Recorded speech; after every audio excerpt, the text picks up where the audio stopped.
네, 오늘은 성령 강림절 20번째 주일입니다. 하나님 앞에서는 기도의 제목으로 말씀을 나누겠습니다. 요즘은 모든 것이 참 빠르게 답하는 시대인 것 같습니다. 오늘 물건을 주문하면 다음 날 배송이 됩니다. 여러분, 한국에는 로켓 배송, 특별히 새벽 배송이 있어서 우리가 필요한 것을 주문하면 그날 당일날 빠르고 편하게 받아보는 그런 곳도 있습니다. 또 내가 주문한 물건이 어디쯤 왔는지 검색하는 것도 가능합니다. 그런데 우리의 삶은 다릅니다. 알 수 없는 기다림 속에서 인내해야 할 때가 있고 또 버텨내야 하는 순간들도 찾아옵니다.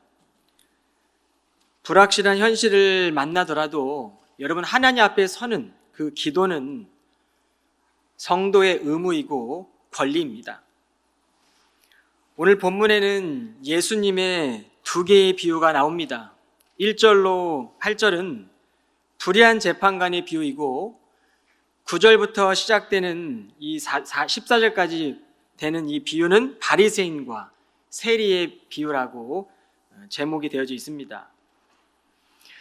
그런데 이 두 개의 비유를 우리가 묵상하면서 살펴볼 것은 기도입니다. 불의한 재판관의 비유는 이 하나님의 응답을 끝까지 신뢰하며 기도할 수 있는가, 또 낙심하지 않고 하나님의 뜻에 조율되도록 기도할 수 있는가 하는 것입니다. 그리고 바리새인의 비유는 지금까지 의심치 않고 지켜왔던 기도 생활을 다시금 돌아보게 하는 교훈이 됩니다. 우리가 오늘 말씀을 통해 꼭 붙들어야 될 몇 가지 교훈을 함께 나누고자 합니다. 첫째는 기도를 지속하기 위해 필요한 것은 하나님을 향한 신뢰입니다. 오늘 1절에 보면 예수께서 제자들에게 끈질기게 기도하고 낙심하지 말아야 한다는 사실을 가르치시기 위해 비유를 들어 말씀하셨다. 우리가 살아가는 세상은 선과 악이 혼재되어 있습니다. 사람들은 쉽게 평가하고 또 비판하고 또 깨어진 현실을 드러냅니다. 그러다 보니 사람들의 마음에는 이 하나님 나라 안에 있는 기대와 기쁨보다는 불안과 의심이 쌓여져 갑니다. 그러나 하나님의 나라는 우리가 세상에서 겪게 되는 혼돈과 불안 속에서도 줄기차게 다가오고 있음을 우리는 신뢰해야 합니다. 하나님은 예수 그리스도를 보내주심으로 이 불의한 세상, 뒤틀린 세상을 구원하셨고 지금도 성도들의 기도에 응답하십니다. 다만 주님께서 다시 오실 그때를 우리는 알 수가 없죠. 하나님의 나라가 완성될 때까지 우리는 주를 신뢰하는 마음으로 믿음의 간구, 이 기도를 쉬지 않는 것입니다. 하나님을 두려워하지 않고 사람을 무시하는 재판관에게도 이 과부가 끈질기 간청하지 않습니까? 근데 응답이 된 거예요. 그렇다면 우리가 믿는 그 선하신 하나님께서 하나님의 뜻에 민감하게 조율하고 하나님의 말씀에 내 삶을 맞추기 위해서 끈질기게 기도하는 성도들의 기도를 외면하실 리가 없습니다. 여러분, 끈질기게 기도를 통해 우리의 마음을 하나님의 뜻에 조율하십시오. 그리고 나의 선택이 아니라 하나님의 말씀을 선택할 힘을 길러내십시오. 내가 바라는 결과에 연연하기보다는 하나님께 기도할 수 있다는 것이 바로 주의 자녀들에게 주신 즐거움입니다. 그러므로 주의 자녀들은 낙심되는 자리에서도 또 상심에 빠질 만한 자리에서도 하나님을 높이게 됩니다. 이것은 기도의 결과의 차이가 아니라 하나님을 신뢰하는 자들에게, 주를 믿는 자들에게, 끝까지 신뢰하는 자들에게 주시는 하나님의 특권입니다. 이게 기도이죠. 그런데 여러분, 이 첫 번째 비유의 말씀을 하시면서 이 비유의 반전에 말씀을 하시는데 이 같은 믿음에 대해서 예수님이 분명하게 말씀하십니다. 8절입니다. 내가 진정으로 너희에게 말한다. 하나님께서는 밤낮 부르짖는 자기 백성의 간구를 들으시고 신속하게 그들의 권리를 찾아주실 것이다. 그러나 인자가 돌아올 때 다시 돌아올 때 과연 세상에서 이 같은 믿음을 지니고 사는 사람을 찾을 수 있을는지, 그것이 걱정이구나. 여러분, 우리가 다시 오실 주님을 기억하고 기도하는 것 분명하죠. 여러분, 끊임없이 우리는 다시 오실 주님을 기다리며 우리의 기도의 방향을 점검하고 우리 안에 있는 이 죄에 대해서 경계하는 마음을 지녀야 합니다. 인자가 다시 올 때에는 이 심판의 때를 가리키죠. 누구도 알 수 없지만 예수님은 반드시 다시 오실 것이다 라고 말씀하셨습니다. 그리고 그 마지막 날에는 불의한 일들이 다 사라지고 정의와 온전한 하나님의 나라가 이루어진다라고 말씀하셨습니다. 그러나 우리는 지금 살아가며 여러 가지 불의를 만날 때가 있고 혼란을 겪을 때가 있고, 이게 선인지 악인지 혼재된 세상에서 선하게 그 뜻으로 살아갔지만 헷갈릴 때가 있지 않습니까? 그런데 여러분, 우리가 경험하는 모든 고난도 이 천년이 하루처럼 정말 잠시 스쳐가는 고난일 뿐입니다. 낙심되는 일을 만났더라도, 우리가 기도할 힘을 다 잃어버렸을지라도 끝까지 하나님을 신뢰하십시오. 믿음의 사람들은 이 하나님의 뜻을 신뢰하는 그 힘으로 살아가는 것입니다. 절망의 끝에서도 하나님을 예배하고 찬양할 힘이 부족할 때에도 이 불의한 재판관 앞에 간절히 호소하던 과부처럼 하나님께서 모든 일을 완전하게 이루실 것을 신뢰하는 것이죠. 이것이 바로 성도들의 삶의 목적입니다. 바울의 고백을 한번 들어보실까요? 빌립보서 1장 6절 말씀입니다. 여러분 가운데 선한 일을 시작하신 하나님께서 그리스도 예수의 날까지 그 일을 온전히 이루어 주실 것을 나는 확신합니다. 둘째는 이 하나님과의 올바른 관계 속에서 드리는 기도입니다. 9절로 14절을 보시면 9절부터 시작되는 두 번째 비유에 보면 바리새인들의 기도가 나오는데, 그들이 옳다고 여기는 신앙적인 일들을 행하며 남의 것을 빼앗지 않고 정직하게 살아가는 사람인 것에 대한 감사 기도를 드리고 있습니다. 경건함의 상징이었던 금식을 일주일에 2번이나 했다라고 기도하는데, 계산해 보니까 1년 동안에 104일을 금식한 겁니다. 얼마나 경건한 삶을 살았습니까? 또한 소득의 11조를 꼬박꼬박 드리며 이 경건한 율법을 지켰습니다. 반면에 세리는 로마 정부의 앞잡이 역할을 하며 자신의 이익을 챙기며 뇌물을 받았고 자기 민족의 세금으로 부를 축적했던 사람이었습니다. 당시 예수님의 비유를 듣던 사람들은 당연히 바리새인이 더 의롭다고 생각했을 것입니다. 그러나 예수님은 비유의 끝에 하나님께서 의롭다 여기는 사람은 세리라고 말씀하셨습니다. 아마도 말씀을 듣던 사람들은 충격을 받았을 것입니다. 그리고 예수님은 이 비유의 결론으로 이처럼 누구든지 자기를 높이는 사람은 낮아지고 자기를 낮추는 사람은 높아질 것이요 라고 말씀하셨습니다. 바리새인의 이 기도는 감사를 드리고 있고 경건했던 것들을 실천하는 것처럼 보였지만 그 마음은 자신의 의를 드러내는 기도였습니다. 우리 11절을 다시 보실까요? 하나님, 저는 남의 것을 빼앗는 강도나 정직하지 못한 사기꾼이나 간음을 저지른 그런 사람이 아니라는 것이 얼마나 감사한지요. 저는 일주일에 2번씩 금식하고 저는 11절을 꼬박꼬박 하나님께 바치고 있습니다. 여러분, 금식은 참 중요한 도구죠. 경건하기 위해서 우리가 마음을 깨끗이 하고 하나님께 더 집중하고 우리 안에 있던 죄 욕구를 확인하면서 거룩한 시간을 갖게 되는 그런 시간이죠. 그런데 이 바리새인의 금식은 1년에 일주일에 2번씩 104일을 금식했음에도 불구하고 자신의 의로움을 드러내느라 하나님과의 관계보다는 자신을 높이는 데 집중하였던 것 같습니다.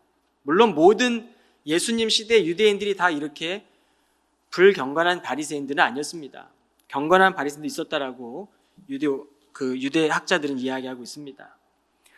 오스알드 챔버스 목사님의 기도의 책에 보면 우리가 기도할 때 상황 자체가 바뀌는 것은 아닙니다. 그러나 기도를 통해 우리의 마음과 시선이 달라지기 시작합니다. 우리가 그리스도 안에서 거듭나고 그분께 마음을 내어 맡기면 모든 상황을 새롭게 바라보게 됩니다. 기도는 단순한 요청이 아니라 우리 안에서 변화가 시작되는 시간입니다.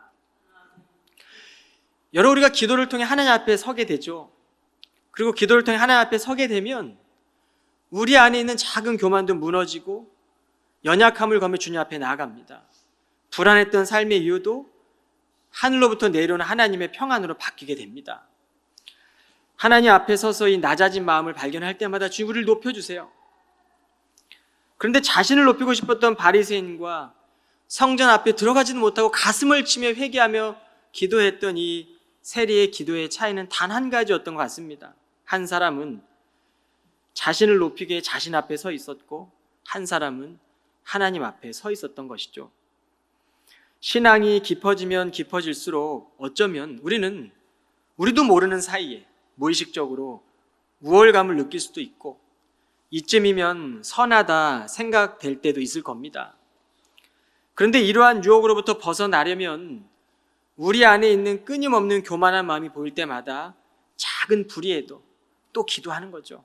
회개하고 기도하고 우리의 기도가 타인을 향해서는 더 겸손한 마음을 가지고 형식적인 신앙에 갇히지 않도록 기도해야 될 것이고 두렵고 떨리는 마음으로 의지적으로 기도의 방향을 돌려야 합니다.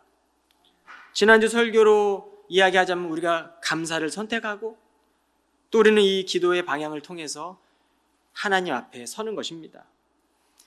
우리는 십자가 사건 이후의 시대를 살아갑니다.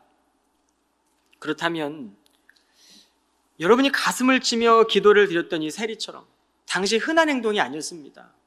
우리가 가슴을 치며 주님 앞에 올려드리는 기도는요, 구원받은 성도들이 구원을 이루어가는 이 믿음의 여정에서 끊임없는 자기의 점검과 영적 긴장감을 놓치지 않고 거룩한 삶을 살기 위한 몸부림입니다. 기도는 나의 의로움을 주장하는 것이 아니라 우리를 살려주신 예수 그리스도를 끝까지 붙들고 말씀을 선택하는 것입니다. 과부는 자신에게 관심을 주지 않는, 하나님도 두려워하지 않던 불의한 재판관 앞에 섰습니다. 그리고 그녀는 흔들림 속에서도 끝까지 기도하며 호소했죠. 그런데 여러분, 중요한 것은 응답을 받은 기도의 결과가 아니라 그 상황 속에서도 끝까지 하나님을 신뢰하였던 바로 이 같은 믿음에 있습니다. 우리의 삶이 불안과 의심으로 흔들릴 때마다 하나님 안에 견고한 믿음으로 기도하고 더불어 동시에 우리에게 맡겨진 이 믿음의 일들을 책임 있게 감당해야 합니다.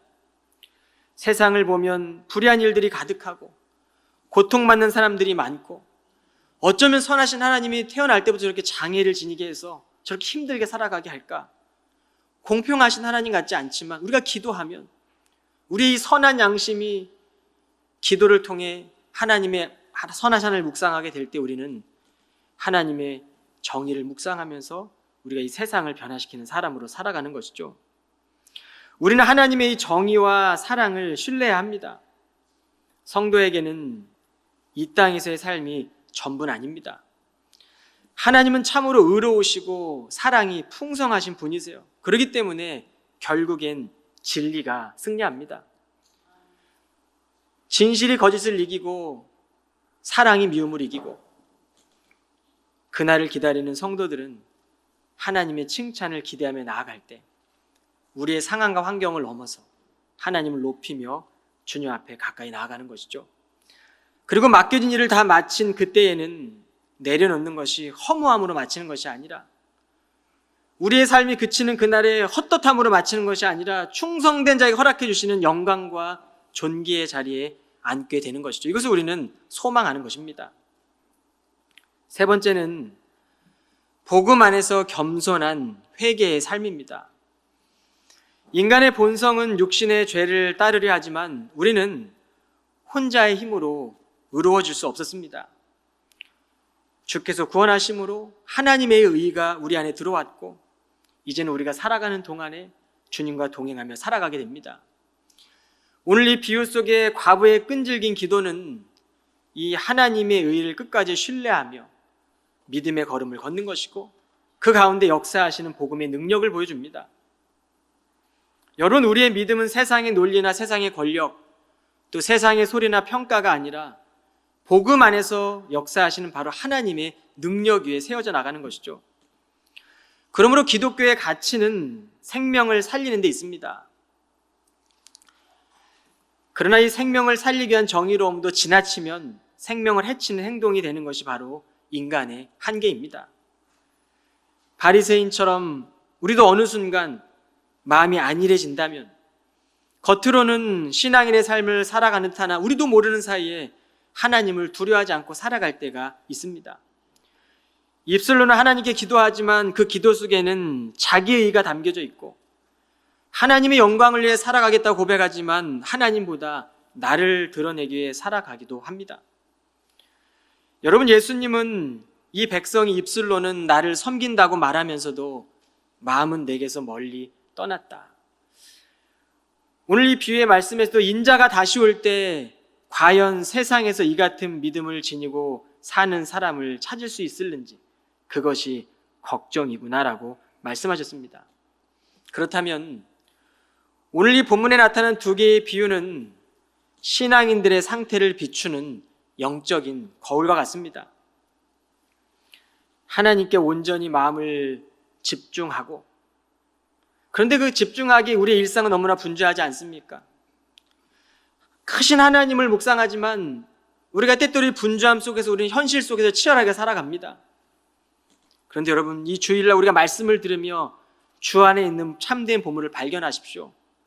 이 하나님의 말씀에 대한 깨달음을 통하여 우리가 나의 욕심을 내려놓고 우리의 생각을 내려놓고 하나님의 뜻을 선택하며 걸어가십시오. 하나님의 사람으로 살아간다는 것, 그 일이 단순히 쉽고 편안한 일은 아닙니다.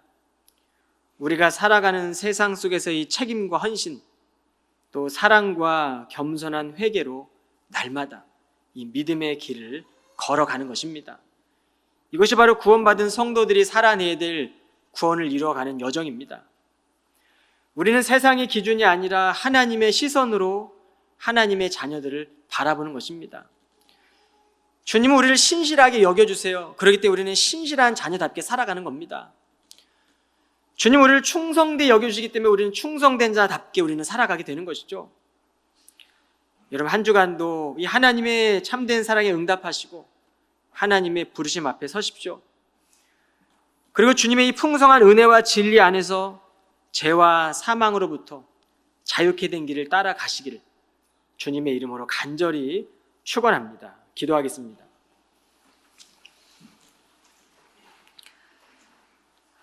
은혜로우신 하나님, 오늘 누가복음 18장의 말씀을 마음에 새깁니다. 주가 주신 사명과 영원한 소망 안에서 살아가게 하여 주옵소서. 불의한 세상 속에서도 복음의 증인 되기를 원합니다. 주님의 낮아지심과 포기하지 않는 믿음을 주님 허락하여 주옵소서. 우리의 삶이 주의 뜻을 신뢰하며 향기로운 예배자가 되기를 원하며 예수 그리스도 이름으로 기도하옵나이다. 아멘.